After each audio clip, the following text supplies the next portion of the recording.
From the Library of Congress in Washington, D.C.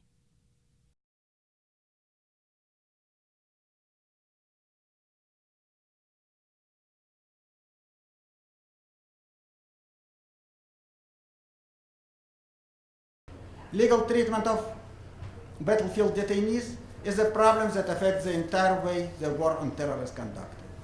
While Congress and administrations try to identify new approaches towards the resolution of this problem, we hope today to review existing military, criminal, and non-criminal procedures for detention, interrogation, and prosecution of those who are suspected in committing terrorism in the United States and abroad.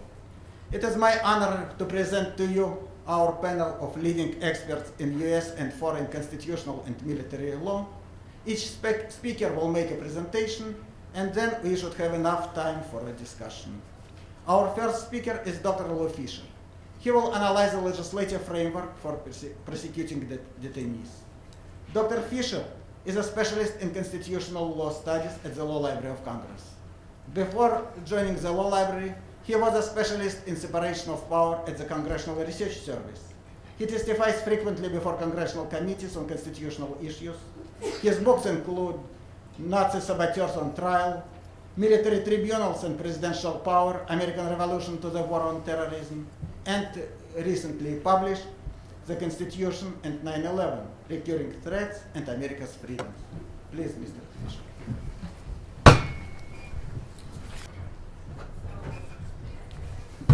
Welcome to you. It's a pleasure.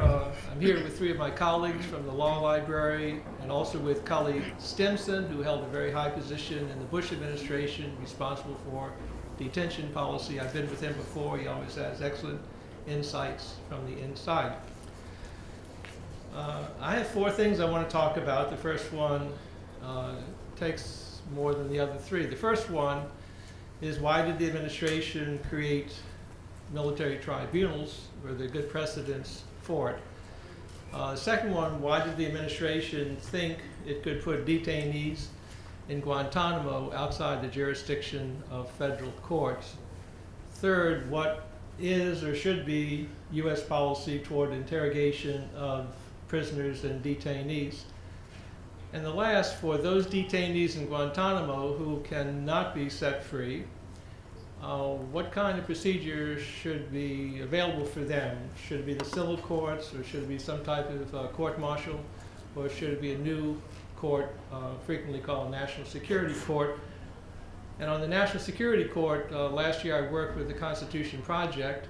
It's a bipartisan group, and we prepared a report on National Security Court, and I made copies available in the back of the room. Okay, let's start with tribunals. Why? Once it's got into court, the Justice Department argued in its briefs that military tribunals, quote, have tried enemy combatants since the earliest days of the Republic under such procedures as the President has deemed fit. For reasons I will give, they were given under procedures that Congress deemed fit, since there was no president at the time. There was not even an executive branch at the time. The State Department, the Justice Department said that military tribunals operated on the basis of presidential direction. In fact, in the Continental Congress in 1775, adopted rules and regulations for the military. They adopted 69 articles of war. So it was all covered by statute, by legislative action. And General George Washington, during the War of Independence, understood that any change in the military code, he said, can only be defined and fixed by Congress. This would come to the Supreme Court in 2006. The Justice Department also, in its briefs, relied on the 1780 trial of John Andre. He was a British spy.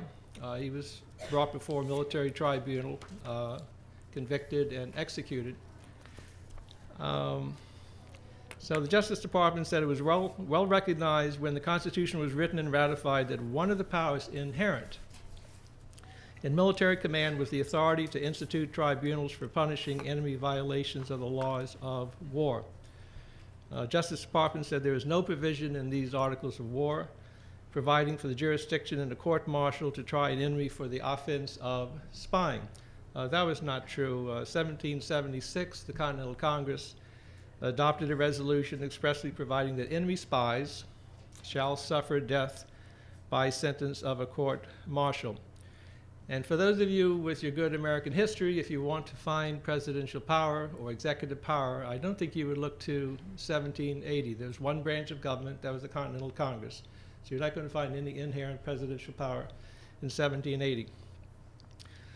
The Justice Department administration also, in setting up military tribunals, relied on what's called the Nazi saboteur case of 1942, ex parte Kieran. There are many more things I could say about this. I really don't have time. I'll just hit some main points. On November 13, 2001, President Bush issued a military order authorizing the creation of military tribunals for non-citizens who gave assistance to Al-Qaeda or to the Taliban. I think many of you know about the Nazi saboteur case. 8 came by 2 submarines with the intent to do sabotage on the industrial base of the United States by destroying railroads, bridges, industries. 1 turned himself in to the FBI. His roommate in New York City also agreed to turn himself in, and those 2 helped the government find the other 6. They were found very, very quickly and brought before a tribunal.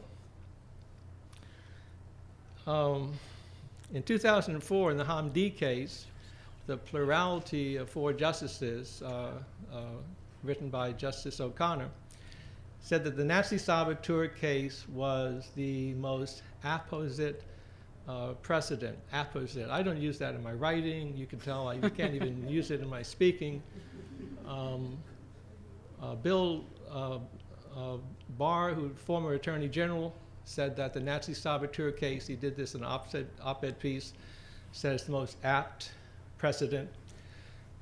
But in the Hamdi case, in a dissent, Justices Scalia and Stevens said that the Nazi saboteur case was not this court's finest hour. They didn't elaborate at all, but clearly they knew some deficiencies, so I'll try to indicate a few deficiencies. First of all, just think of the procedure used and ask yourself if you would want an American detained abroad subjected to this procedure. And the procedure was that President Roosevelt issued a military order and a proclamation creating a military tribunal for the 8 Germans, naming the 7 generals to serve on the tribunal, all subordinate to him, named the 2 co-prosecutors, Attorney General Francis Biddle and Judge Advocate General of the Army Myron Kramer, both subordinate to him, named colonels to serve as defense counsel, subordinate to him. And when the tribunal completed its work and came to a verdict, where would you ever think the final trial record would go? Some of you might have guessed back to President Roosevelt, which is where it went for final disposition. So you have a total closed circuit, not an independent part of it, and you have all powers of government, legislative, executive, and judicial, concentrated in one branch. Why create the tribunal? First of all, the 8 saboteurs were going to go into civil court. And they were told, particularly the one who turned himself in, George Dash, just plead guilty and we'll get you a pardon. Dash was worried about his family in Germany and learned that, in fact, his photo was on the New York newspaper. So he said, I'm going to go into civil court and I'm going to tell the whole story, how I turned myself in and helped the United States find the other 6. And the government couldn't have that because the government had given the impression to the American public and to Germany and to everyone around the world that if you send saboteurs in here, no matter how clever you are, we will pick them up real quick because we have that kind of capacity. So they could not let Dash in open court say that. Second reason for setting up a tribunal was the penalty, because when the Justice Department and Judge Advocate General investigated penalties under what the 8 Germans did, they couldn't find a penalty more than 2 years in prison or 3 years in prison. And President Roosevelt had made a decision that these people were to be executed.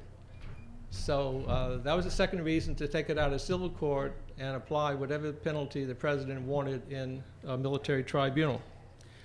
The third convenience was in civil court, there were procedures which would protect and safeguard the rights of the individuals. And in military tribunal, at least the one set up by Roosevelt, there were no rules in place.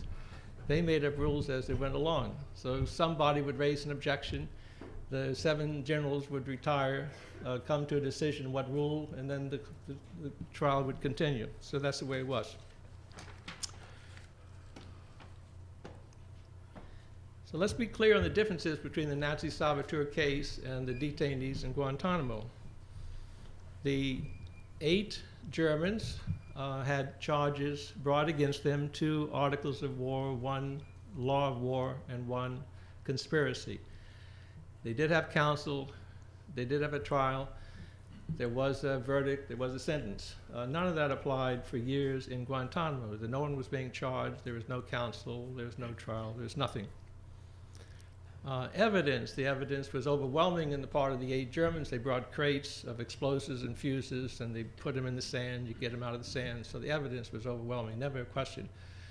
Whereas the evidence for the people in Guantanamo has always been very iffy. It's based on informers. No one ever knows about the credibility of the informers. No one knows whether there are financial incentives, whether some people could identify someone to be Taliban and maybe get $5,000, identify someone as Al-Qaeda, get $20,000. And this was true in Afghanistan and Pakistan and elsewhere, basically a bounty system. In the case of the German saboteurs, there was no coercion used to get information. There was no need to. The evidence was plain. And lastly, coverage. When President Roosevelt created the tribunal for the 8, he named the 8. So it applied this process to 8 named people, whereas when President Bush issued his military order, it applied to all non-citizens, and you could say, well, it doesn't apply all non-citizens in 2001, about 18 million people. You could say it doesn't apply to all 18 million people, only those who gave assistance to Taliban or to Al-Qaeda. But if you're Muslim and you have 5 religious duties, and one is to give to a charitable institution, and the government tells you that charitable institution is connected to Al-Qaeda or Taliban, you've got yourself a problem. I think I'll end up by a couple things about the process used by the Supreme Court. The Supreme Court agreed to take this case.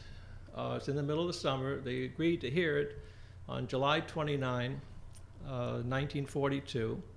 There had been nothing in lower court, no lower court action. Finally, the defense counsel gets to district court, gets turned down at 8 p.m. one night, and at noon the next day, he has to go for oral argument before the Supreme Court. The briefs for the Supreme Court are dated the same day that oral argument began, so the justices have no preparation, and this is not an area that they had handled, military tribunals and articles of war. So remarkably, you'd see this in the 1800s, but in July 1942, the Supreme Court hears oral arguments for 9 hours over a 2-day period. Just extraordinary. One of the first questions, of course, to the defense counsel is, why are you here? You went to district court, but you didn't go to the intermediate court. You didn't go to DC Circuit. And he tried 4 or 5 arguments, and none of them were working. And he finally said, I've been so busy, can we just keep talking in oral argument, and I'll get papers to the DC Circuit. He said, okay. So he gets them over to DC Circuit. So at the end of those 9 hours of oral argument, the Supreme Court's ready to decide the case the next day at noon. And the papers from DC Circuit come at 11:59 in the morning. The Supreme Court grants cert, takes the case, and 1 minute later hands down its decision. It's not a real decision. It's a decision in the sense that it upholds the jurisdiction of the military tribunal, but it has no legal reasoning. And they say, we'll get the legal reasoning down as soon as we can. It took 3 months to do that. Well, once the Supreme Court upheld the jurisdiction of the tribunal, it finishes. It recommends the death sentence for all 8.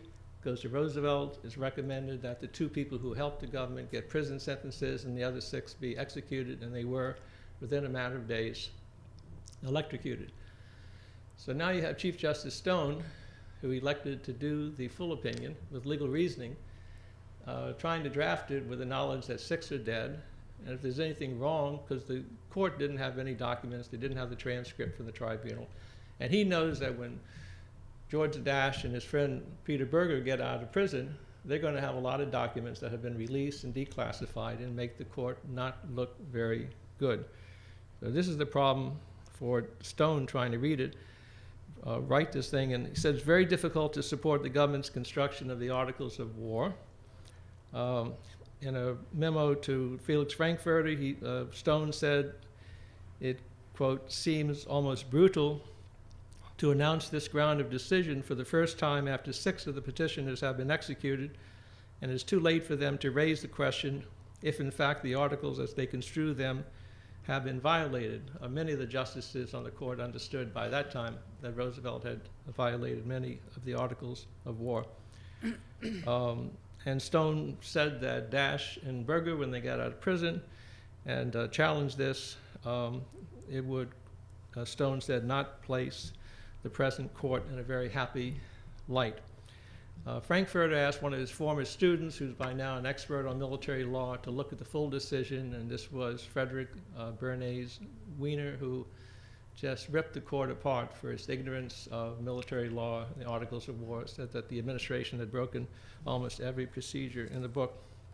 I think the last thing, 2 things to say about this is that the Roosevelt administration itself recognized what it did in 1942 was not worth doing again. I say that because in November 1944, another submarine comes from Germany carrying 2 people, not for sabotage, but for espionage.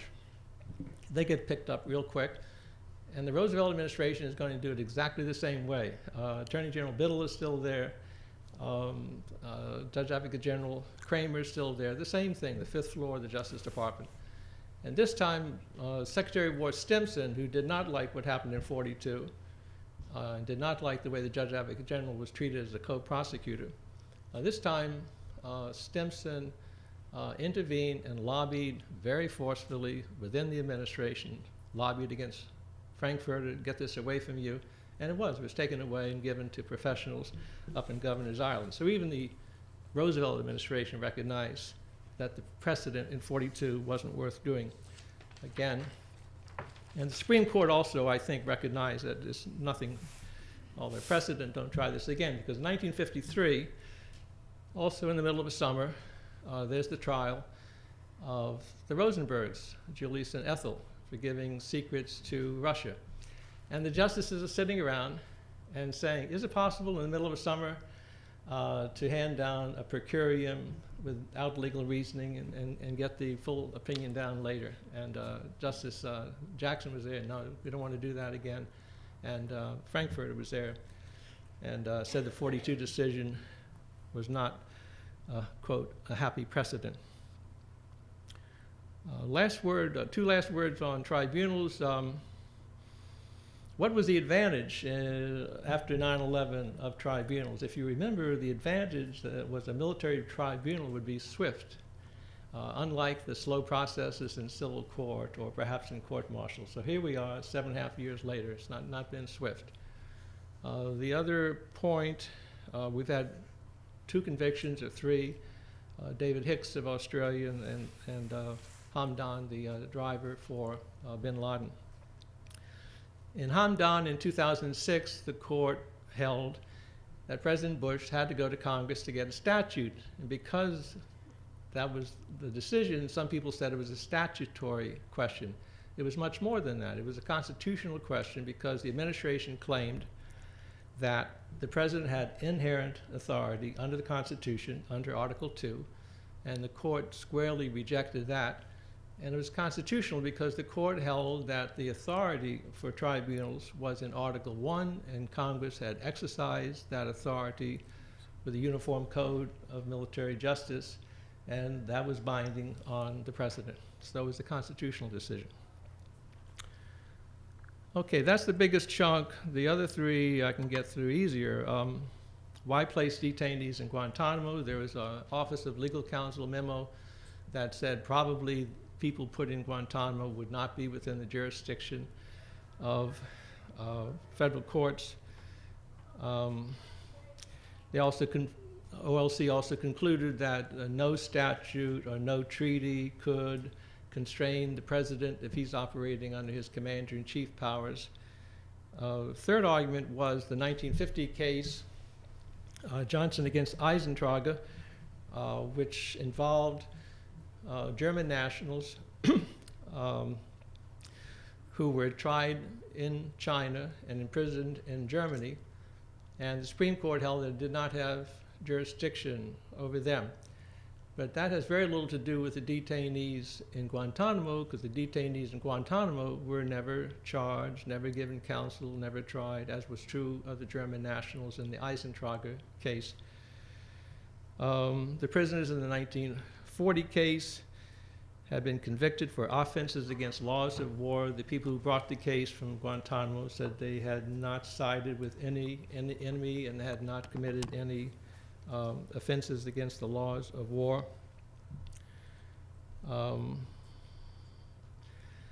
The case, the Eisentrager case, involved a territory, China and Germany, that had never been under the long-term control of the United States, which is contrary to what happened in Guantanamo, because the United States has had the lease at the naval base in Guantanamo since 1903. Had full jurisdiction and control. The administration argues that although we have full jurisdiction and control, we don't have sovereignty. Cuba does, but that argument didn't fly with the Supreme Court. Last 2 points, methods of interrogation. As you know, the Justice Department had a so-called torture memo that said you wouldn't be torture unless there was physical pain that resulted in organ failure or death. The OLC again argued that no statute or treaty could confine the president or restrict the president operating as commander-in-chief. The people who were involved in abusive interrogations, including waterboarding, have said that it produced valuable information. I see 2 problems. One, all these claims are based on secret information that we're not privy to. And secondly, why should I take at face value the claims of an agency that practices abusive techniques? There are a lot of statutes. I just want to read a sentence from one of the 1998 congressional statutes against torture. It said, "The American people abhor torture by any government or person. The existence of torture creates a climate of fear and international insecurity that affects all people. And the statute warns that torture is often used, quote, as a weapon against democracy." Throughout American history, George Washington, the War of Independence, learned that American prisoners of war were treated with abuse, and he was encouraged to do the same against British prisoners of war. He said, you can't win a war that way. That has been the case. All the conflicts we've had, it recognizes if you do that, you spark insurgency, you spark guerrilla uprisings.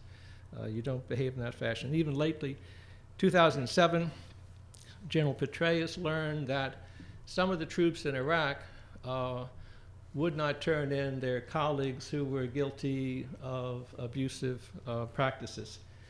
And Petraeus quickly got on the website telling soldiers, "This fight depends on securing the population, which must understand that we, not our enemies, occupy the moral high ground.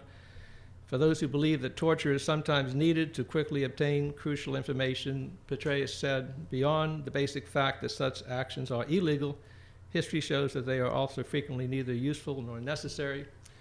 So I'm out of time, and I just want to say on military tribunals, if we do move to a national security court, There are lots of problems to that, but they're all covered in the report at the back of the room. Thank you very much.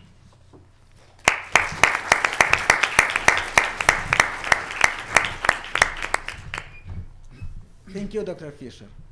Some of the legal concerns mentioned in your review of Supreme Court rulings were addressed by recent President Obama's executive order on Guantanamo Bay detention camp, but at the same time, many questions of further development remain unanswered. Where would the prisoners go? Who would look after them? How make sure that the suspected terrorists will not become confirmed terrorists, using the language of the most recent novel by Chris Buckley? So these questions probably will be, and there is no better person today to answer these questions than our next panelist, Mr. Cully Stimson. Mr. Stimson is a leading expert in military, criminal, and law of military commissions. Before joining the Heritage Foundation in 2007, he served as Deputy Assistant Defense Secretary for Detainee Affairs, where he advised the Secretary of Defense on detainee issues worldwide, including at Guantanamo Bay, Iraq, and Afghanistan. He coordinated the department's detention policy and operations with senior counterparts at the National Security Council, the Justice and State Departments, the military services, and the intelligence community. He chaired the Pentagon Joint Detainee Coordinating Committee, which was responsible for all matters related to detainees. Please, Mr. Stimson.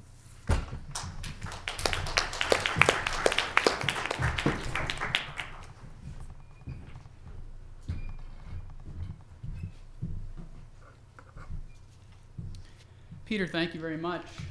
Lou, fellow panelists and friends, thank you for the opportunity to join you in this discussion in this magnificent facility.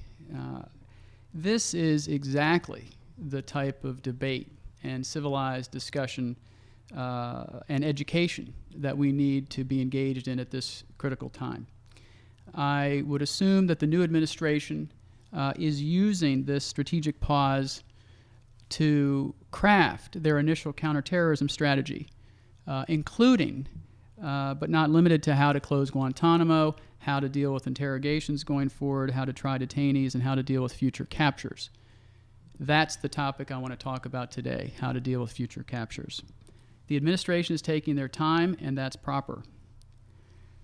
Since the new administration has taken office, we have some hints, albeit minor, as to their approach to terrorism. First, President Obama himself said during his inaugural address that we're at war. Second, the executive orders he signed regarding closing Guantanamo, detention, and interrogation each acknowledge that we are engaged in armed conflict with non-state actors. Third, Obama's top lawyers, the Attorney General and the Solicitor General, each testified in their confirmation hearings that terrorists can be subjected to military detention, or what others call indefinite detention.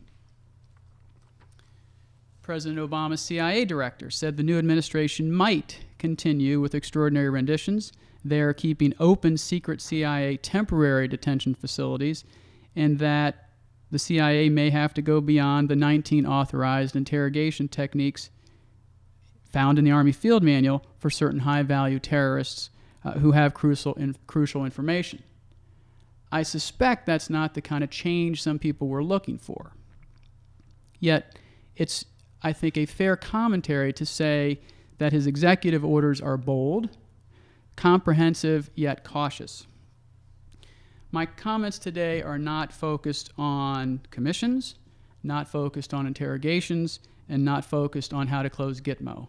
It's how you deal with the issue that's wide open in the executive orders and what I believe is their ongoing study. How do you deal with future captures outside of Afghanistan? In some respects, the executive orders represent a continuation, or at most an acceleration, of many of the policies of the Bush administration. Now, I came into office in 2006. Secretary Rumsfeld hired me to be the fix-it man. Obviously, I failed, but I think we enjoyed some successes, which I'll note in my discussion. While the Obama executive orders allude to continued detention of some Guantanamo detainees, they address only the current detainees at Gitmo. His bigger decision, one where he is more likely to modify the Bush practices and policies, concern future detainees. I predict that the Obama administration will not be ending military detention. Now, let me say this. You hear the term preventative detention, you hear the term administrative detention, and oftentimes you hear the term military detention. But the first two, administrative and preventative detention, occur outside of the law of armed conflict. And I'll explain it. But military detention only can occur during an authorized armed conflict, however defined. As military detention of some detainees is appropriate, consistent with long historical practice and a necessary and lawful tool in the current conflict. And as General Petraeus and Secretary Gates have said, we cannot kill or capture our way to victory in this conflict. Yet military detention, properly calibrated and designed to complement the new administration's broader counterterrorism strategy, is necessary, not only for some of the detainees at Guantanamo, probably a very small number, but for future captures. Indeed, candidate Obama also pledged to continue to, quote, build U.S. capacity and international partnerships to track down, capture, or kill terrorists around the world, unquote. And I assume that means presumably holding additional detainees. That promise should assure the American people that President Obama intends to protect us from those terrorists who seek to kill us, but it also begs three questions. One, when the U.S. captures a high-value terrorist and for whatever reason cannot prosecute him, where will he be detained? Two, under what legal framework will he be detained? And three, how will this all work, or can it work, given the legal shifting landscape since 9/11? Winding down detention operations in Guantanamo in a responsible manner will be difficult, and it's going to take obviously more than a couple of months and requires making difficult decisions and trade-offs. I know because when I was in office in 2006, I conducted a study of how to close it and where to put them. Indeed, President Obama acknowledged that ending the detention mission at Guantanamo Bay will be difficult, and more significantly, he said that he would consider it a failure if he did not close Guantanamo by the end of his first term, which is much longer than a lot of people, I think, had hoped for. It's a challenge because the process actually has less to do with Guantanamo detainees than the question of how we wage war in the modern era against non-state actors who are actively waging war against us. And as I've been saying for a while, Guantanamo is just a place that has admittedly harmed our country's reputation and whose benefits arguably have come to be outweighed by its costs. To be sure, though, the United States has gained valuable intelligence from some detainees at Guantanamo over the years and has kept those very same detainees from killing or injuring our soldiers or allies in our ongoing conflict. That intelligence has helped us understand and fight this enemy more effectively, but its value has diminished over time. More important, that intelligence and security has strained diplomatic relations, undermined the moral authority of the United States in the eyes of some, and raised distracting domestic legal obstacles.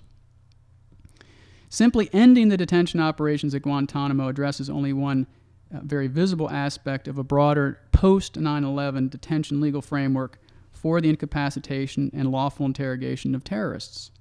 Closing Guantanamo, or merely moving the detainees to the United States without addressing the serious underlying challenges and questions regarding detention policy in this ongoing conflict, is essentially changing the zip code without confronting the broader challenges. The new administration has the opportunity, and I think an obligation, to build on the strategic rationale, legal and policy underpinnings, an entire framework regarding how to hold accountable and incapacitate terrorists.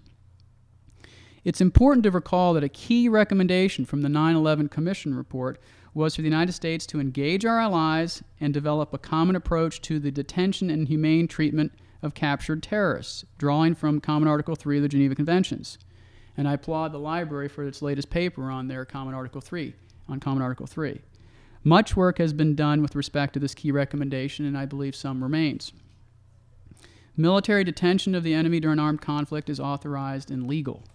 According to a legal advisor for the International Committee of the Red Cross, an organization I have the utmost respect for and worked closely with in my time in office, such detention is, quote, an exceptional measure of control that may be ordered for security reasons in armed conflict or for the purpose of protecting state security or public order in non-conflict situations, provided the requisite criteria have been met.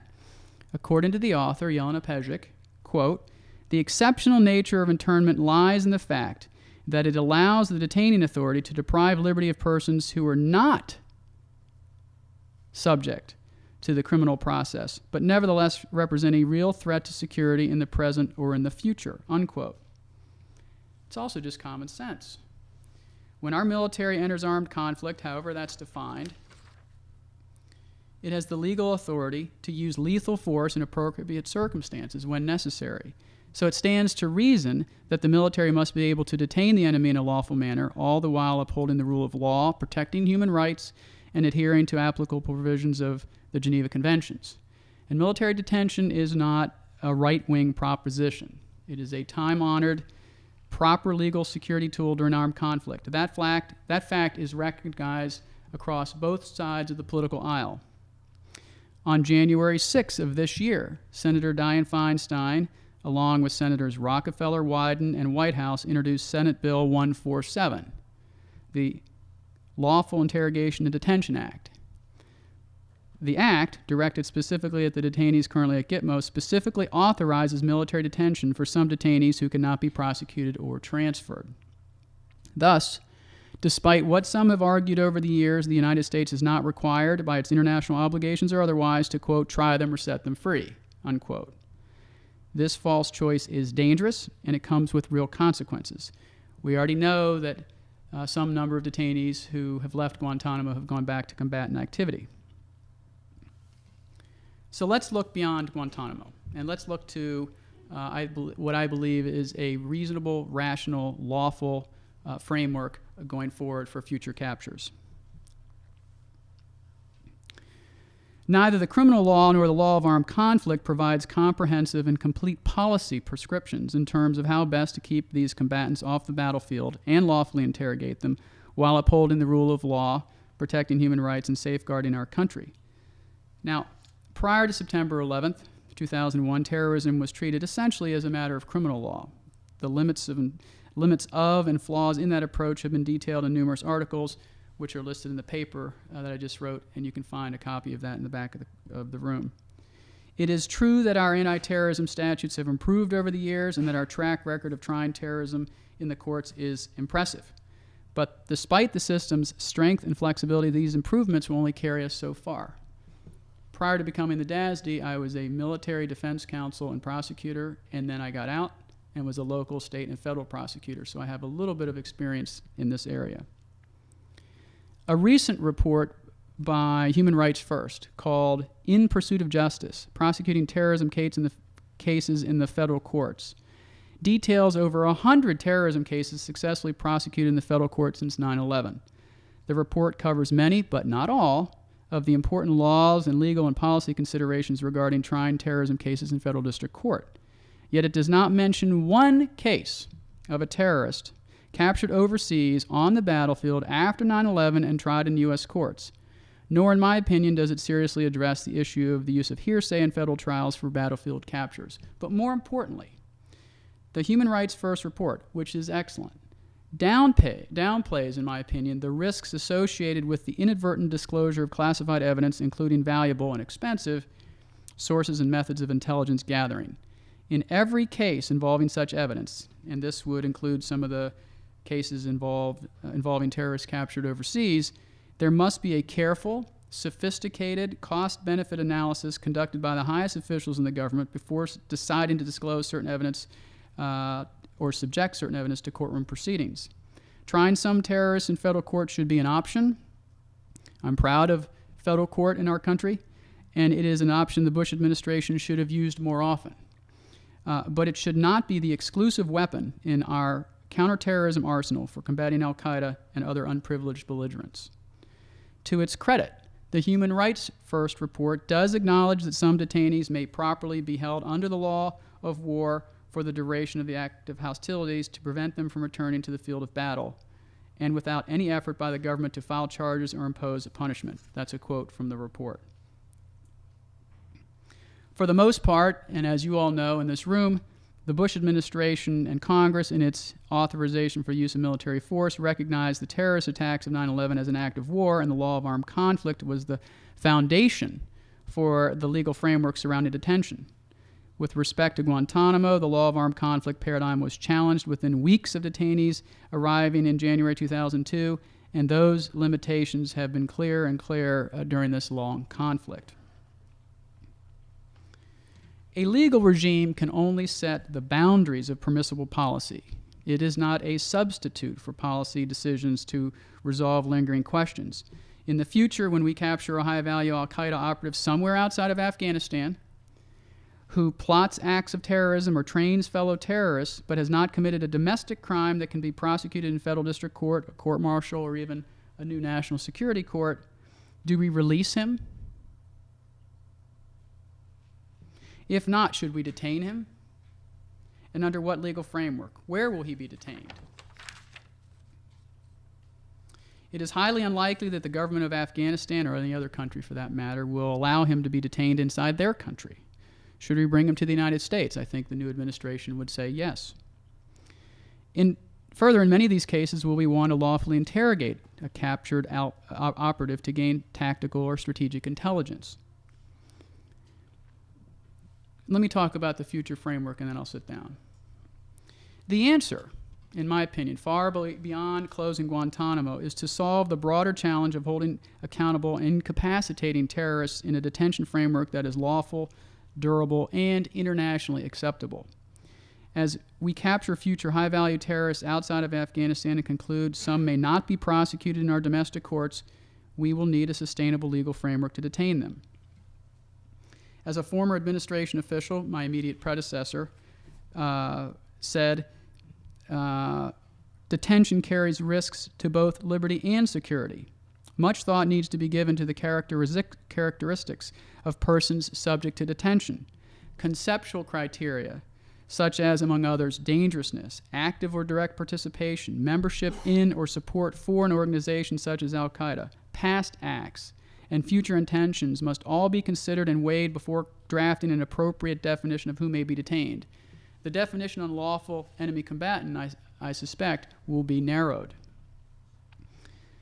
However, we must remain ever mindful that our service members are facing the enemy on numerous battlefields every day. These questions are not and should not be treated as merely academic. As for procedural protections for future captures, under the law of armed conflict, if there is a question as to a detainee's legal status, the detaining authority should hold a hearing, similar to an Article 5 hearing provided to prisoners of war under the Geneva Conventions, at or near the time of capture. If the Article 5 hearing officer finds the terrorist detainable, then he may be detained. Alternatively, the hearing officer could make a finding that the captured person does not meet the proper criteria and order him released after the hearing. This did not happen in the Bush administration, and it was a mistake. If the person is deemed detainable by the hearing officer, after a defined period of lawful interrogation, the detainee should be given an Article 5-style competent tribunal hearing before a military judge, where he should have assistance of military counsel. If the military judge, after a full and fair hearing, decides that the detainee qualifies for further military detention, the detainee is hereafter detained, but pending periodic review. There should be robust judicial appellate review, and the detainee should be afforded qualified free appellate counsel. The basis for his detention should be reviewed periodically. Furthermore, military detention should be used only for those detainees who cannot be safely prosecuted. This means at the front end of the detention matrix, there must be a robust system in place to determine which cases are prosecutable and send them there, and which cases are not and keep them there. As a legal matter, there is support for the argument that the current authorization for use of military force authorizes the president to detain militarily a person captured here in the United States. However, as a policy matter, the proposed military detention framework should not apply to anyone captured in the United States, at least under current circumstances. Not even the Geneva Conventions or the principles underlying them answer every question. Once you give future captures an Article 5 hearing at or near the point of capture, and a competent tribunal determines that the detainee may be detained, then what? Does the case get transferred automatically to a federal district court judge for independent review, perhaps under a newly created national security court? And how long can you detain the individual? How often do you review the basis of his detention? Under the Geneva Conventions, a person subject to detention must have the basis for his detention reviewed periodically. But is that an appropriate standard in this case? I believe it is. Would the system even be workable if, for example, the United States captured hundreds or thousands of detainees at a time?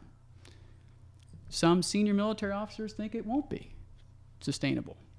And what impact will these robust new rules and procedures have in the next war against a state actor who will receive fewer safeguards or rights as a prisoner of war?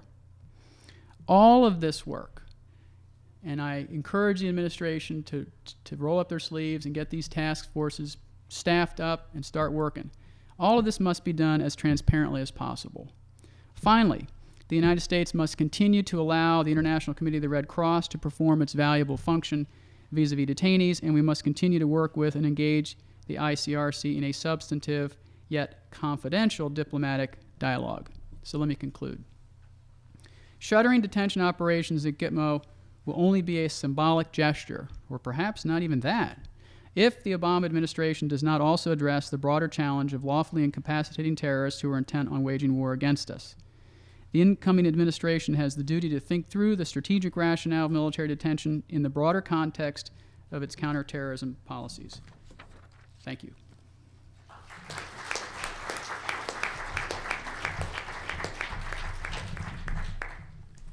Thank you, Mr. Stimson. Well, for the United States and many other countries, the issue of terrorism detention is a recently new phenomenon. There are other countries which lived with this problem for quite a long time. Israel and the United Kingdom represent two models which demonstrate how different legal approaches towards the issue of terrorist detention and prosecution can bring the right outcomes and affect the basis of the existing national legal system, political climate in the country, and nation's image in the international arena. Our next speaker, Ms. Ruth Levush, will focus on Israeli experience of non-criminal detention of those who pose terrorist threats to the country. Ms. Levush is a senior foreign law specialist at the Law Library of Congress. Her practice areas include all aspects of domestic laws of Israel, comparative and international law as relates particularly to the Arab-Israeli peace process and Middle East conflicts. Recently, she is engaged in extensive research of anti-terrorism law. Her work appears in numerous publications by the Law Library of Congress and a variety of other organizations. She holds a degree of Master of Comparative Law from the George Washington University and from Tel Aviv University Law School. Ms. Levush was a visiting assistant for Chief Justice Aaron Barak of Israel's Supreme Court. Prior to her employment by the Law Library of Congress, she was an active member of the Israeli Bar and held attorney positions in Israel. Please, Ms. Levush.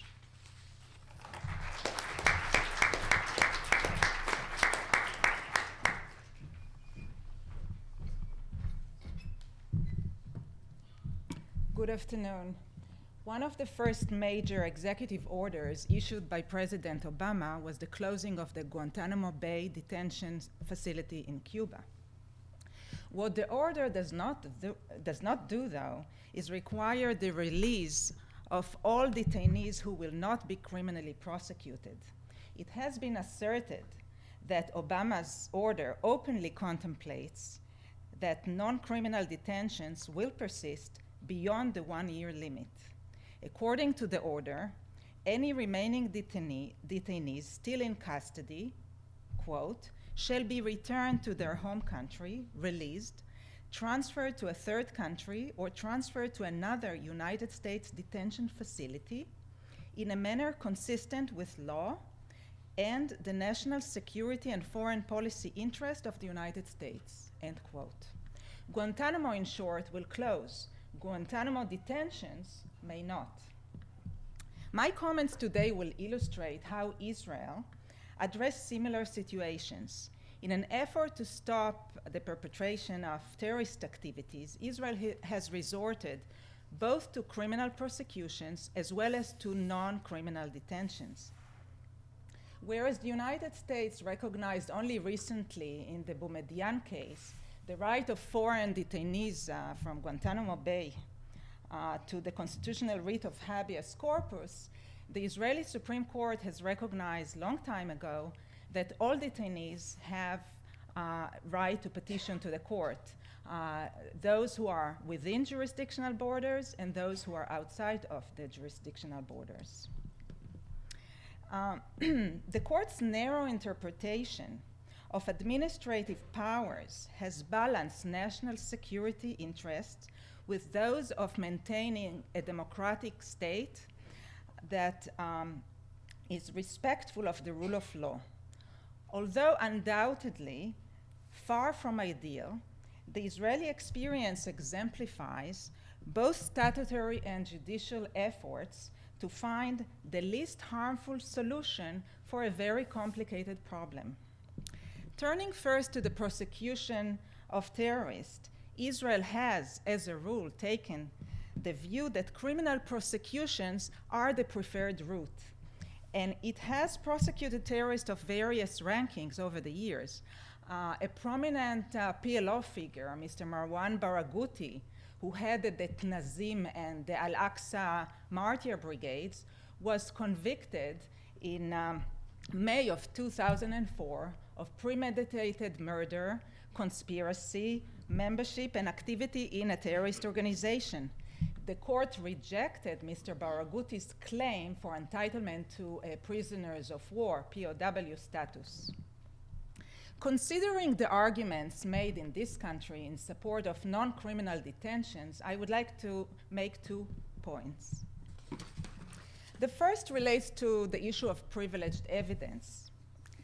Like in the United States, under Israeli law, a conviction requires the presentation of evidence in an open court, and also requires the disclosure of any evidence that is essential for the defendant's defense.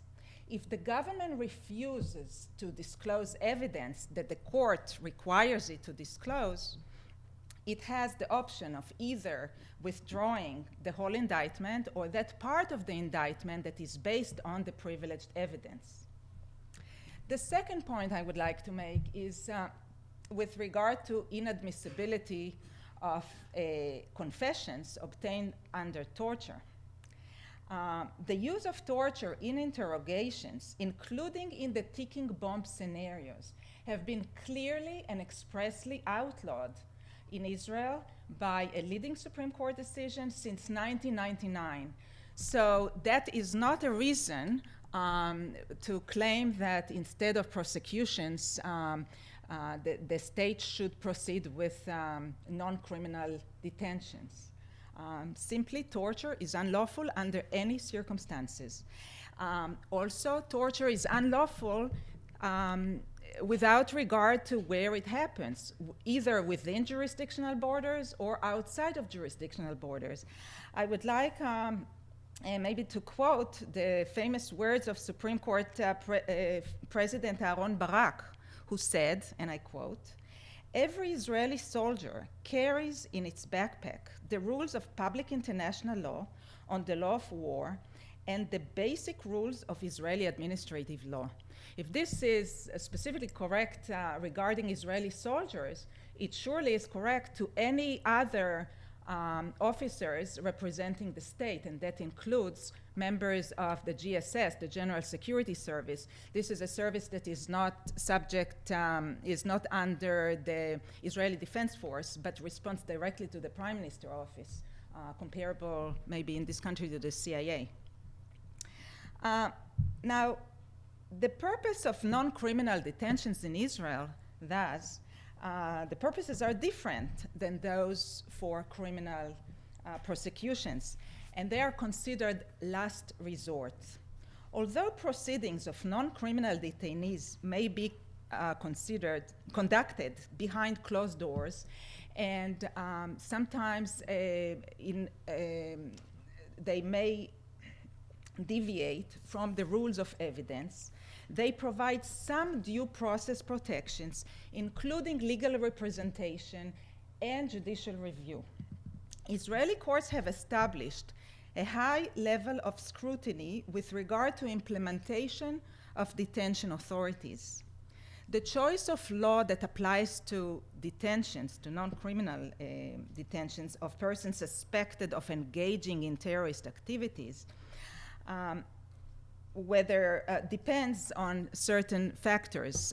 For example, whether they're foreigners, whether they qualify for the status of prisoners of war, whether their place of residence is under a belligerent occupation. All detentions are subject to judicial review, in fact, all the way to the Supreme Court. The detention of prisoners of war and of unprivileged combatants, by the way, I will use the term unlawful and unprivileged simultaneously. This means the same thing, and I will explain later. So the detention of both POWs and of unlawful combatants may in principle last until the cessation of active hostilities. In the case of unprivileged combatants, though, a review of the grounds for detention must be made periodically. The review includes both quantitative and substantive evaluation of the evidence of the individual dangerousness of the detainee to state and to public security. Based on a decision of the Supreme Court, the weight of the evidence that is required to substantiate the detention of a person differs over time. The weight of the evidence that is sufficient for the initial issue of the detention order may not be sufficient for continuation of detention, because over time there may be a need for additional evidence to indicate the individual dangerousness of the detainee. Now, with regard to Israeli detainees, they may be detained under a 1979 emergency powers detention law for up to 48 hours by the chief of the general staff, and up to 6 months that can be periodically extended by the Minister of Defense when he, quote, has reasonable cause to believe that reasons of state security or public security require, end quote, this action. The orders are subject to judicial review by the president of the district court, that is a civilian court, obviously, and may be set aside if the court finds that the detention orders are not based on state or public security, if they are made in bad faith, or result from irrelevant considerations. Detention orders that are approved by the president of the district court may be appealable to the Supreme Court. Different laws apply to foreigners. The first category is those who qualify as prisoners of war. Now, they are detained in accordance with Israel's domestic law, which has incorporated the Third Geneva Convention relative to the treatment of prisoners of war, among others. Israeli implementing regulations guarantee their rights and protect the rights of these POWs. Members of terrorist organizations, though, may not qualify under international law. Specifically,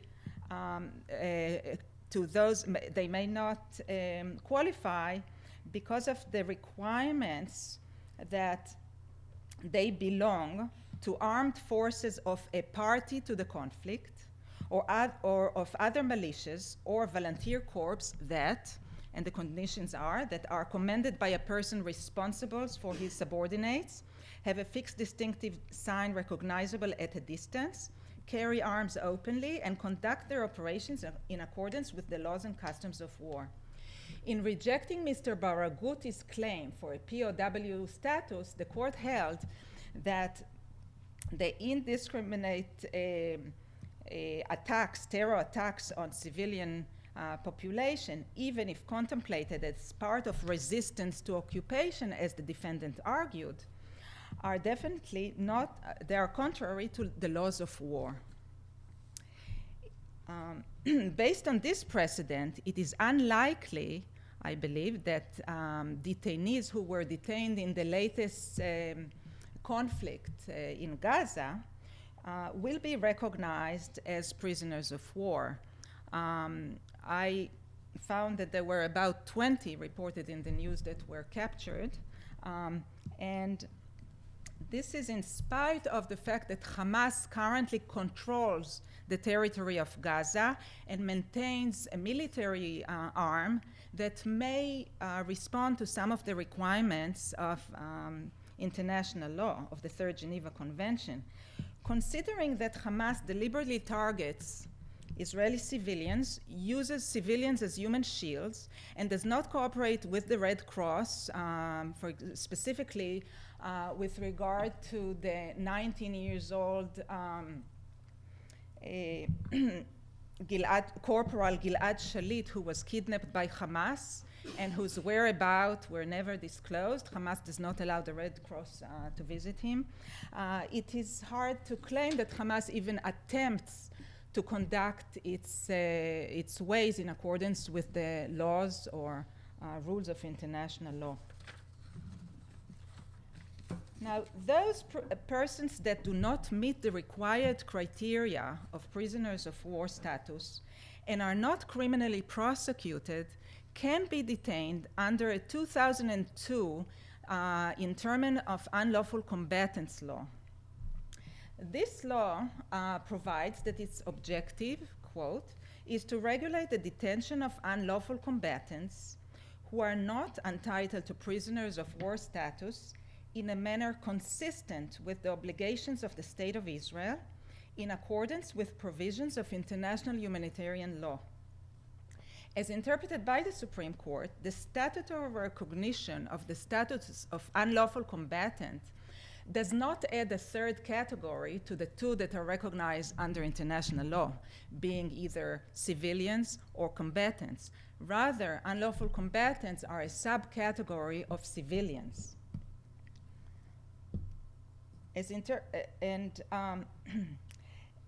Unlawful combatants do not enjoy the same degree of protection as that to which innocent civilians are entitled. And the court said that even under the Fourth Geneva Convention, the convention allows for the internment of protected civilians in administrative detention when this is necessary for reasons concerning the essential security needs of the detaining power. A June 2008 decision of the Supreme Court further describes the purpose of the law as the protection of state security, quote, by removing from the cycle of hostilities anyone who is a member of terrorist organization or who is taking part in the organization's operations against the State of Israel in view of the threat that he represents to the security of the state and the lives of its inhabitants, end quote. The law requires the establishment of the unlawful status of the detainee under international law. But the court has established two additional tests for application of the law. First, that the detainee must be a foreigner. And second, this must be a foreigner who possesses an individual threat of a significant degree to the security if set free. So you may wonder about some of the cases that are in the news today or nowadays regarding the Guantanamo Bay detainees. Maybe not every type of activity may qualify as that of a high level, a significant degree of threat to security. A review of recent court decisions illustrates that judicial approach of extremely narrow scrutiny and a directed effort to limit the applicability of the law. Procedurally, Detention orders of unlawful combatants can be issued by the Chief of Staff or his designee for reasons that should be stated. The detainee is informed and has a right to object. The orders are subject to judicial review. The detainee is entitled to representation, legal representation, and they're also entitled to conditions similar to those that prisoners of war are entitled to, including the right to health, medical exams, hygiene, exercise of religious practices, etc. It is important to note, though, that the 2002 Interment of Unlawful Combatants Law may not apply, or does not apply, in fact, to areas that are under belligerent occupation. In her 2008 June decision, Court President Beinish therefore recognized that the law applied to residents of Gaza following the redeployment of the Israeli Defense Forces from Gaza in August of 2005. She, however, she expressed an unbinding view that the law would not apply to residents of the West Bank. In conclusion, I would like to reiterate that in an effort to stop perpetration of terrorist activities, Israel has resorted both to criminal prosecutions as well as to non-criminal detentions. Non-criminal detentions are considered a last resort, and criminal prosecutions should be conducted whenever possible. One of the most important protections that detainees have is their recourse to the court, all the way to the Supreme Court. The Supreme Court has viewed itself always as the protector of human rights and the protector of the democratic values of the state. Fearing that the court's judicial review compromises the security of the state, critics of the court has accused the court of being an activist court, a liberal court, or even worse, a leftist court. Thank you.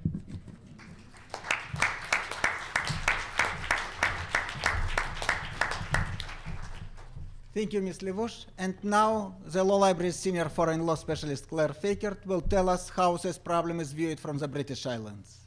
Before coming to the Law Library, Ms. Fakert worked as a law clerk at the Center for Democracy and Human Rights and at the Sherwood Lodge Police Headquarters in England. Her specialty is international law, law of British Commonwealth countries, and Caribbean community.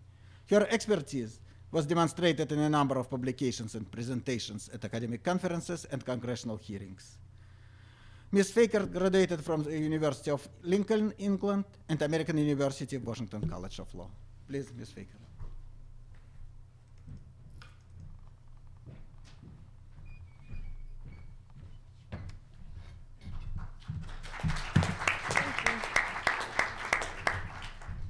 I do have a PowerPoint presentation, but I believe we're experiencing some technical difficulties. It may be here shortly.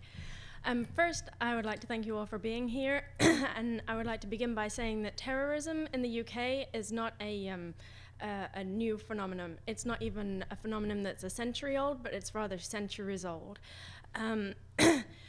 Back in 1605, there was a famous incident when a chap called Guy Fawkes attempted to blow up the House of Commons, the Houses of Parliament, during the state opening of Parliament. He was caught with 36 barrels of gunpowder beneath in the cellars of Parliament. If he had been successful, he would have obliterated all the members of the House of Lords, all the members of the Commons, as well as the bishops of the time and the royal family. He was arrested and sent to the Tower of London, where he was tortured to name his co-conspirators. By the end of January 1606, Guy Fawkes and all but one of his co-conspirators had been convicted of treason underneath the Treason Act of 1351. Now, back in the 1600s, the issue was not to protect the civil liberties of those convicted, but it was rather to find the most brutal and bloody and gruesome punishment that was possibly known to mankind.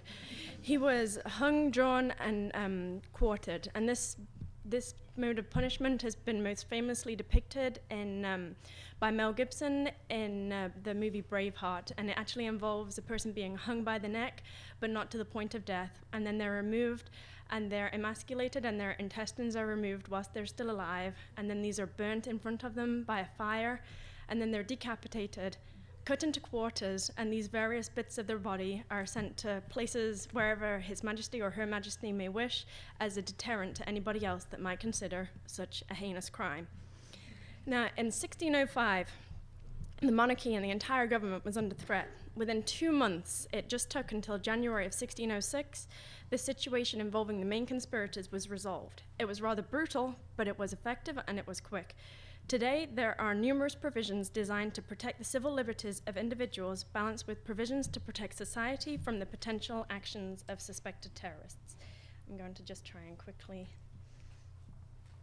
I had a rather nice picture of somebody being hung, drawn, and quartered. It's pretty.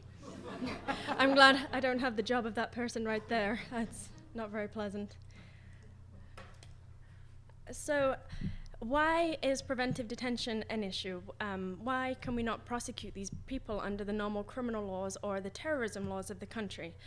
It's an ongoing issue facing the UK as well as many other jurisdictions around the world.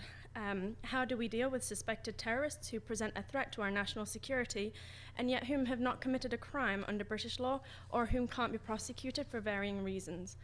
Oftentimes, these individuals are non-citizens who the government would like to deport to their country of origin. However, this is not available in many instances due to the prohibition of non-refoulement.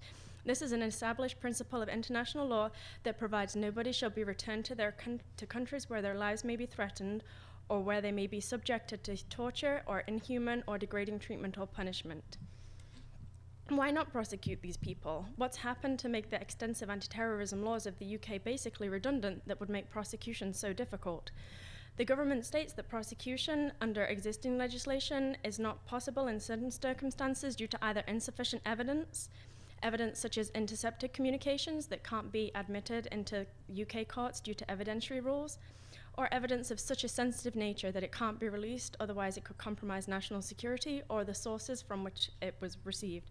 This leaves the government with the issue of how to deal with individuals that pose a grave threat to the national security of the UK, but that cannot be prosecuted or deported. The UK has had experience and many failed experience in attempting to deal with these people. As previously stated, terrorism is not a new phenomenon in the UK.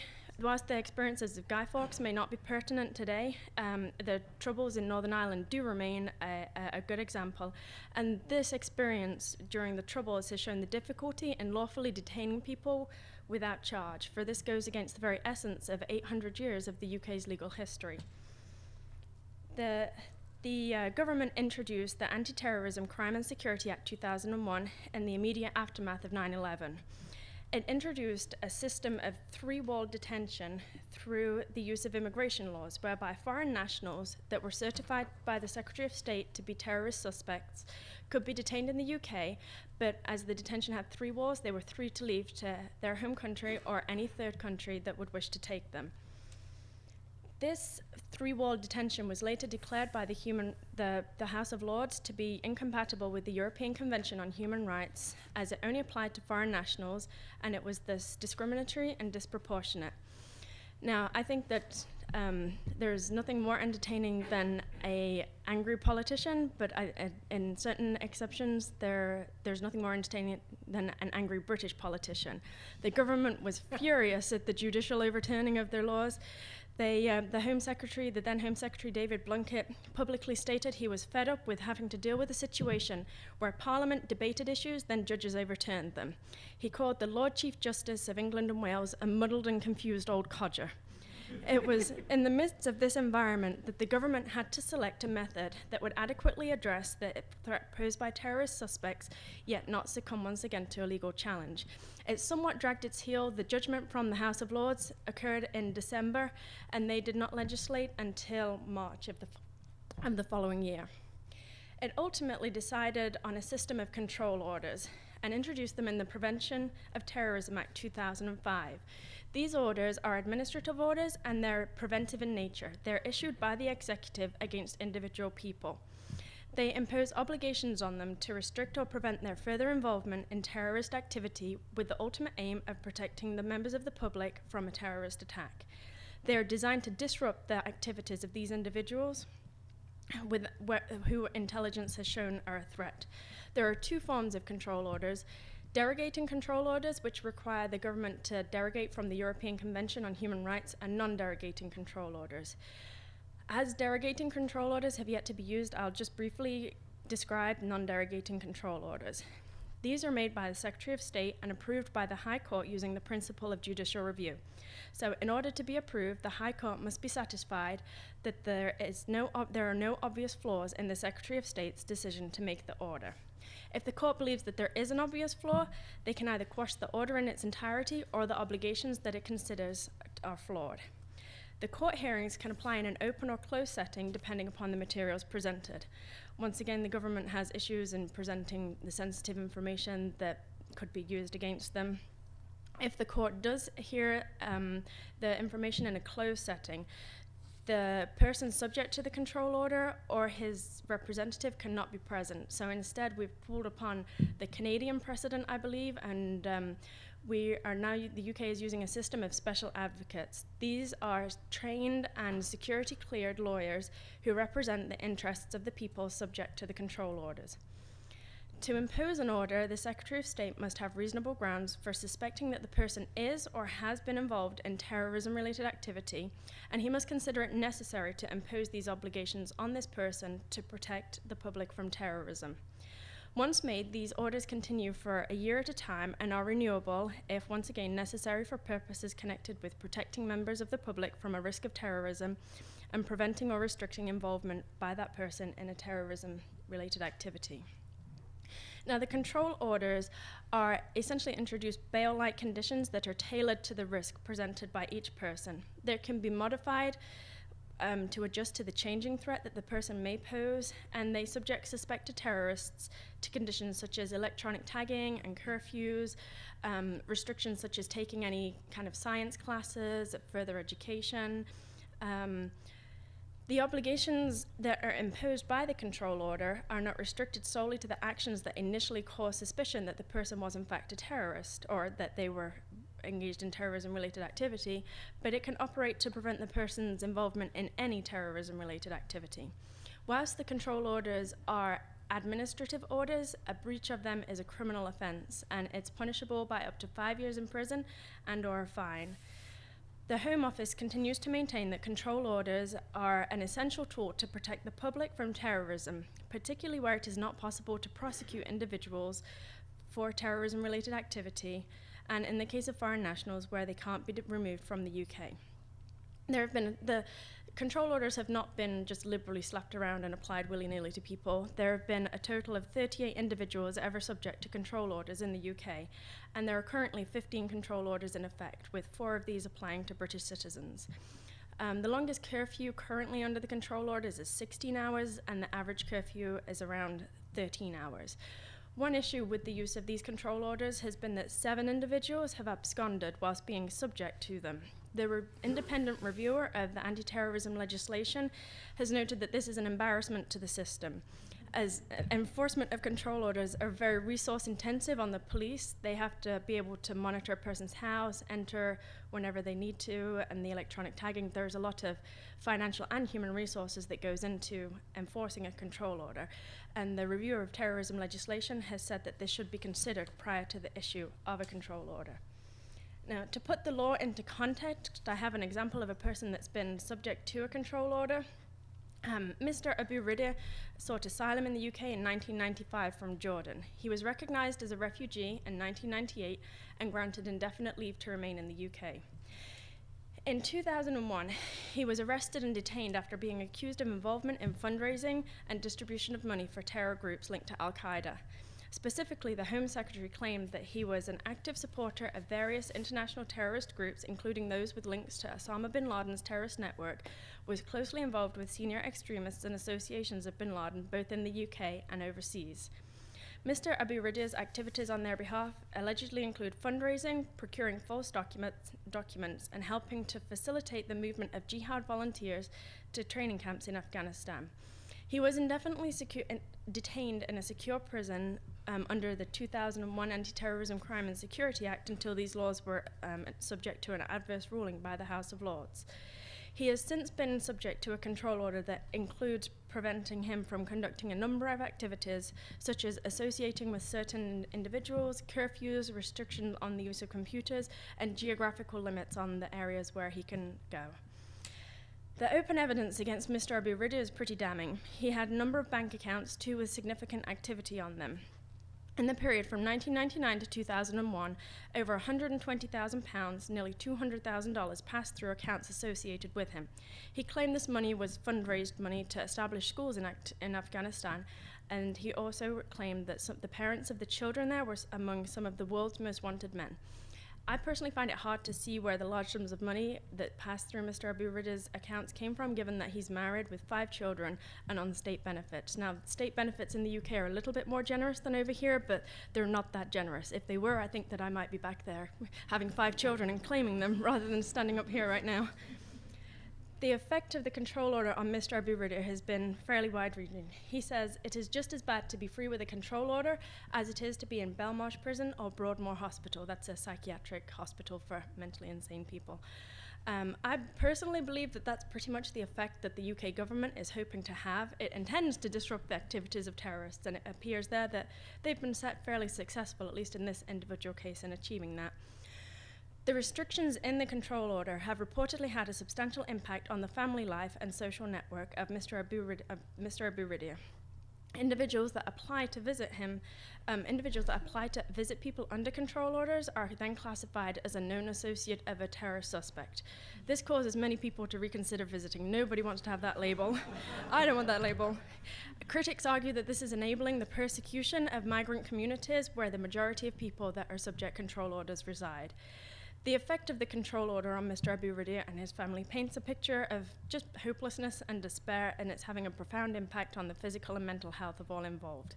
A Council of Europe committee expressed concern that many individuals subject to the control orders are suffering from serious mental disorders, and that coupled with basically near-permanent detention and risk of deportation increase the likelihood of a major crisis, including the possibility of multiple suicides. Now, the government has any power, really, that aims at preventing an individual from engaging in an act rather than punishing them for committing an act is going to be subject to considerable criticism. This is not within the realms of traditional justice to punish a person for a crime that they've not yet committed.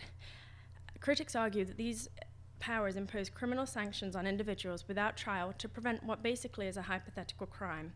Many critics claim that the control orders are the biggest extension of a state's power in over 300 years, as now a politician, rather than the judiciary, can deprive a citizen of their liberty and not even have to show the person subject to the control order the reasons for their decision. Others believe that the use of control orders are a gross abuse of human rights and violate a fundamental principle of justice, that of the right to a fair trial and the right to be presumed innocent until proven guilty. The government claims that it needs the tools to face the threat posed by terrorism. It notes that the threat it is facing is not traditional and that the use of preventive measures are necessary to maintain order and national security from what is, they claim, an amorphous threat. The chief officer of a police force has stated that the orders are a necessary tool to counter the ever-evolving threat of terrorism. He states that extraordinary times call for the introduction of extraordinary measures. Lord Carlisle, the independent reviewer of the control orders, he reports on an annual basis as to their operation, and he states that the control orders, as operated in their current form, they are a justifiable and proportional safety valve for the protection of civil society. The Home Secretary continues to reiterate the challenge that the current situation poses and has stated that the government is striving to protect national security and ensure the safety and security of this country, and we are attempting to ensure the safety and security within the democracy without undermining the values that are at the very heart of it. The Prevention of Terrorism Act 2005 that introduced the control order regime was enacted prior to the July 7th bombings in London. Additional legislation was enacted in a reactive way to counter the additional threat that the UK was facing. They introduced a number of new terrorism offences, including the encouragement of terrorism, the dissemination of terrorist publications, the preparation of terrorist acts, and terrorist training. Lord Carlisle, the reviewer of the terrorist legislation, has noted that these provisions have resulted in the prosecution of more individuals for terrorist offences through the traditional justice system, and he states that this should be used where possible rather than control orders. Now, in conclusion, successful legal challenges to the control order regime are continuing as part of the system of checks and balances necessary in a democratic society when laws threaten the rights of individuals. New cases have added to the requirements of control orders. The Secretary of State is limited. One of the initial control orders subjected a person to an 18-hour curfew. This was ruled to be a violation of their human rights. And you can see it's kind of a give and take, because within the immediate aftermath of that judgment, they reduced the curfew down to around 12 hours, and now that's slowly creeping back up, and the curfew is currently 16 hours. Ultimately, the courts have stated that it's the cumulative effect of the control order, of the obligations in the control orders, that will depend upon whether it violates a person's human rights. The control orders have currently generally stood up to various legal challenges. The court has found that the proceedings so far are compatible with Article 6, the right to a fair trial of the European Convention on Human Rights. Now, every era has its legal issues, with societal norms aiding how these issues are addressed. In the 1600s, the issue of treason was addressed by torturing the suspected perpetrators, and then the most heinous and brutal form of capital punishment, pretty much that I believe has ever been invented. Given the crowds that turned out for these frequently public punishments, these were acceptable by the societal norms of today. The social norms of today appear to be somewhat conflicting. People obviously don't want to be killed in a terrorist attack. They don't want to live under the constant fear of being killed in a terrorist attack. And yet our social norms prevent us from torturing people and prevent us from just outright killing people. Our social norms also don't allow us to lock people up without perceiving them to have a fair trial. Thus, the government faces the incredibly difficult and unenviable task of balancing the rights of individuals with the security of the state. Ultimately, the aim of the government in drafting its anti-terrorism legislation is to balance the rights of individuals against the needs of the state. It must consider that not having an effective legislative regime to protect people against the threat posed by those who intelligence indicates are likely to commit an attack would be a failure and possibly cost the lives of thousands of people. Had one of the July bombers been Mr. Abu Ridir and the open evidence against him been brought to public attention, the government and intelligence agencies would have been tremendously criticized for failing to act. Some of the London bombers, they were caught on the peripheries of other intelligence investigations, and the intelligence services and the government were criticized there for failing to act, even though they had just been caught just briefly. So whether the tools the government currently has at their disposal are entirely justifiable given the current circumstances is a hotly contested issue. If they are not justifiable, the question of how to deal with the threat posed by suspected terrorists is not one that lends itself to an easy answer. Thank you for your time.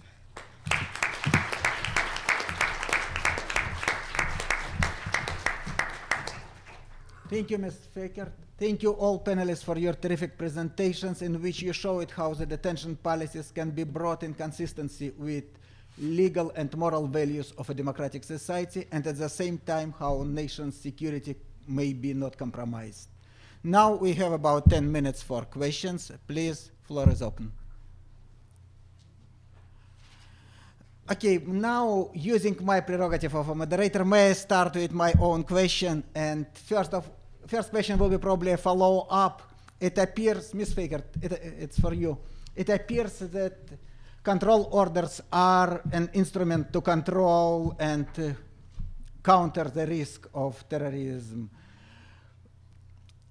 How it works if a government needs to issue an urgent control order and at the same time courts are out of session? Okay, is this on? That's a good question. The control orders in their current format, they have to be approved by a court. Now obviously the terrorist threat that could emerge could be one that would need an urgent response to, and if the courts are not open, then control orders would basically be redundant. The Secretary of State can actually issue a control order without the approval of the court in certain circumstances. if it's considered to be urgent. However, the courts must review the control order within 7 days of its issuance. So there are checks and balances there. So the Secretary of State just can't issue them left and right whilst the courts aren't sitting. Thank you. Yes, please. I have a question for Ms. LaRouche. I want to make sure I heard you correctly when you said that concerning the current Gaza situation, it's been determined by Israel that the Gaza detainees are not POWs? No, Okay. that is my thought on future court claims by Gaza detainees, is that I presume that they will not be regarded as prisoners of war, even though Gaza is controlled actually by Hamas, and even though Hamas maintains a military arm that correspond to some of the requirements of the Third Geneva Convention. But they certainly do not conform with the requirement, and they don't even attempt to show that they try to conform to the requirement of fulfilling their obligations under international law. And the case at hand that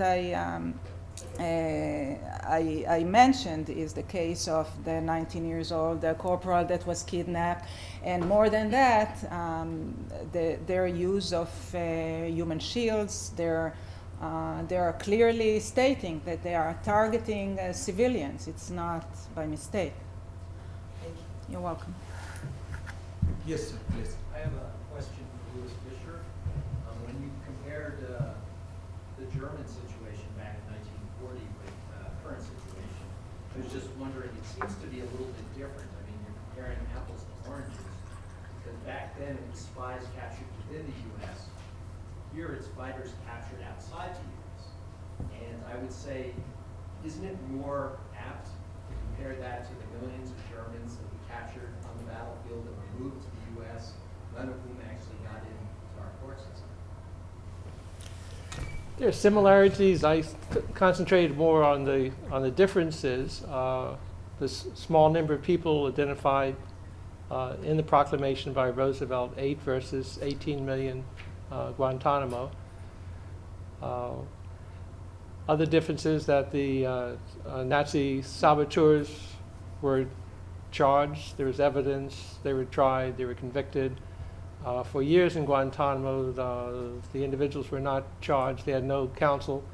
They had a personal representative for a while, but that was not a real independent counsel. The personal representative could have obtained information from detainees and given it to the government. So in terms of procedures, they're very, very different. And I also made the point that both the Roosevelt administration and the Supreme Court, I think, clearly regretted their roles in the tribunal and changed it in the Roosevelt administration, 1944, in the court. Interesting, I would love to see what Scalia and Stevens had in mind when they said it was not the court's finest hour, but this was just left hanging there. But I don't think it was the court's finest hour. So it's a precedent that I don't think is anything to depend on.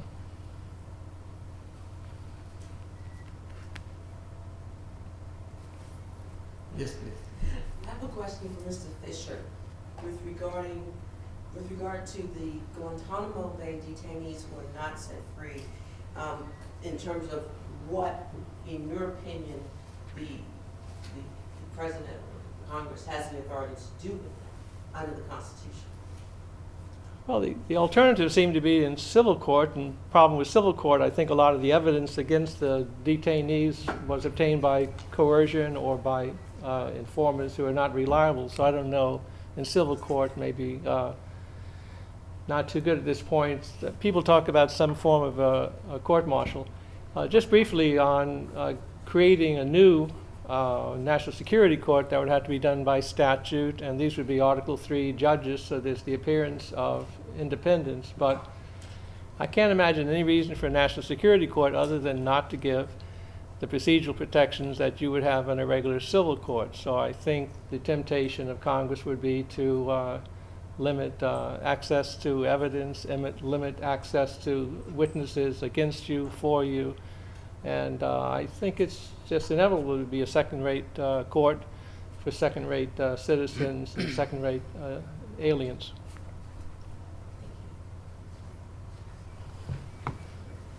May I ask another question? Maybe for Mr. There is something interesting. Please. Wondering, Cully, to what extent is the problem created by the Convention Against Torture and our inability to send home people that we otherwise would want? What percentage of the cases are those situations where we could send them back to someplace we would? I ask because Canada, as I understand, has an exception for security threats.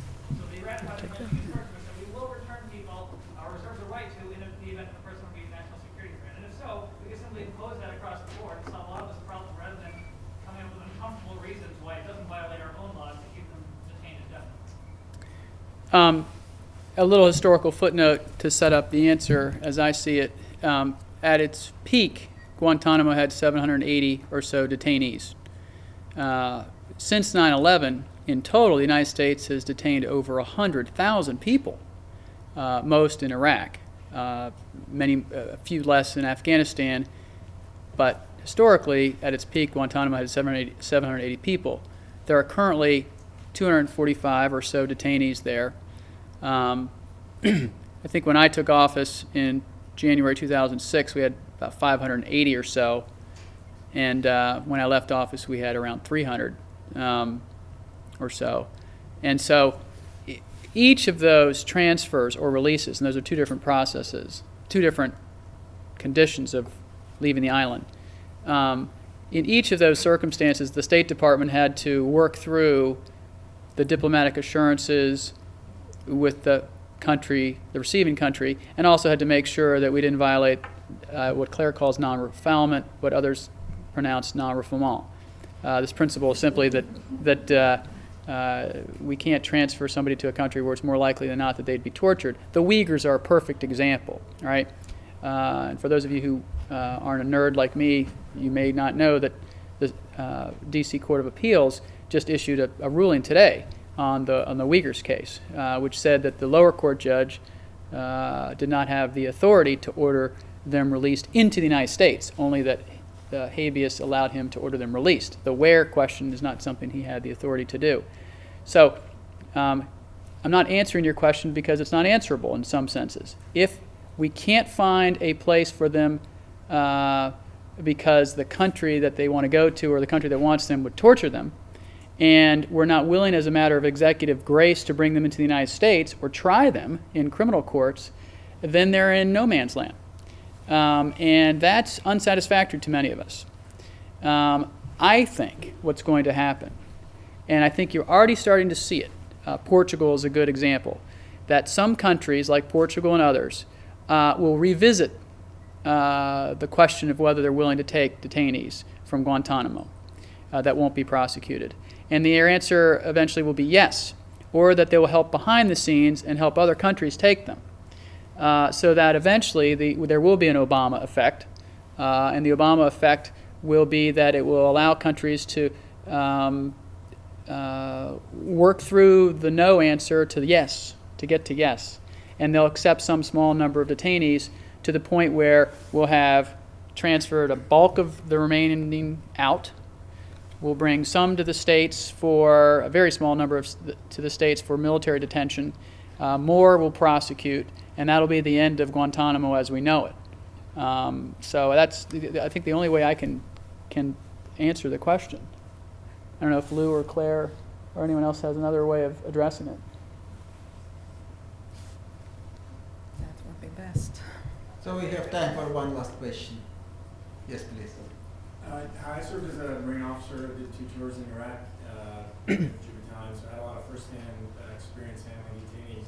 I'm just interested in both the U.S. perspective for the future and in the international perspective on your experience, how you think the transition to a more criminal-based system will affect those in the field who are handling the actual detention of enemy combatants, whether they be non-privileged or otherwise. Yeah. And if I may add to this question, the 9/11 Commission suggested a common approach of the allied countries toward the detention policy. Yeah.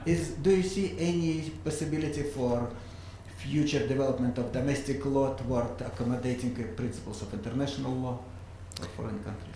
Well, first, thanks for your service. I know the hard work that you do. I have a lot of friends who are devil dogs and jags who are out doing the same job you did.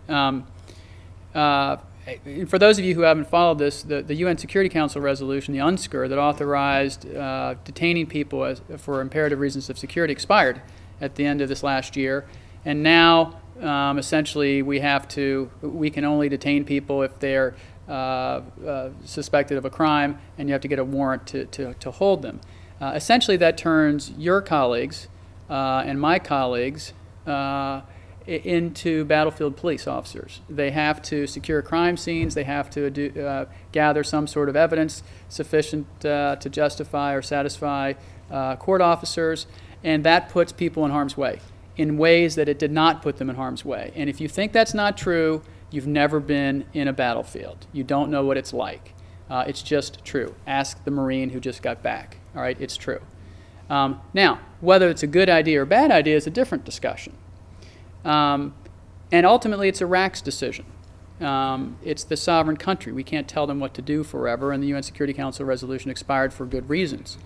But luckily, we're not in that situation in Afghanistan, because as we surge 17,000 more troops and maybe more behind them, we're still under a law of war paradigm, and we can't ask our young soldiers and sailors and airmen and Marines who are out there while they're getting shot at to play CSI and pull out their crime scene tape and get fingerprint pads and do all the things that detectives here in the district do sometimes on crime scenes.